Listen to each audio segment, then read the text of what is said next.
গত কয়েকদিনে ঢাকাসহ বিভিন্ন জায়গায় ককটেল বিস্ফোরণ ও বাসে অগ্নিসংযোগের মাধ্যমে নাশকতার জন্য আওয়ামী লীগকে দায়ী করছে সরকার ও আইনশৃঙ্খলা বাহিনী। এসব ঘটনার মাধ্যমে মানুষের মধ্যে আতঙ্ক তৈরি হয়েছে। এরই মধ্যে সামাজিক যোগাযোগ মাধ্যম ফেসবুকে দেওয়া পোস্টে আওয়ামী লীগ চিহ্নিত করার কিছু পরামর্শ দিয়েছেন গণ অধিকার পরিষদের সাধারণ সম্পাদক রাশেদ খান। বুধবার ওই পোস্টে তিনি বিভিন্ন স্থানে নজরদারি ও প্রশাসনকে অবহিত করার আহ্বান জানান। ফেসবুক পোস্টে রাশেদ খান লেখেন, আওয়ামী লীগ চিহ্নিত করতে যা করতে হবে তা হলো, কোনো ভবনে নতুন ভাড়াটিয়া বা পাশের ফ্ল্যাটে নতুন কেউ এলে মালিকপক্ষ বা প্রশাসনকে অবহিত করতে হবে।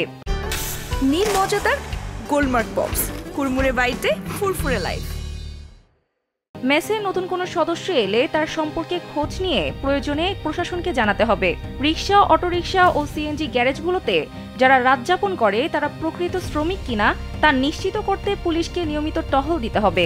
নির্বাচনের আগ পর্যন্ত রাস্তার মোড়ে মোড়ে যাত্রীবাহী বাস ও পথচারীদের তল্লাশি করতে হবে। পুলিশ ও প্রশাসনের অভিযানে রাজনৈতিক ছাত্র সংগঠনগুলোকে স্বেচ্ছাসেবক হিসাবে অংশ নিতেও সহায়তা করতে হবে। আরও বলেন, শহরের বস্তিগুলোকে কড়া নজরদারিতে রাখতে হবে। মাদকাসক্ত ও টোকাইদের বিরুদ্ধে অভিযান চালাতে হবে, কারণ তাদের ভাড়া করে নাশকতা ঘটানো হচ্ছে।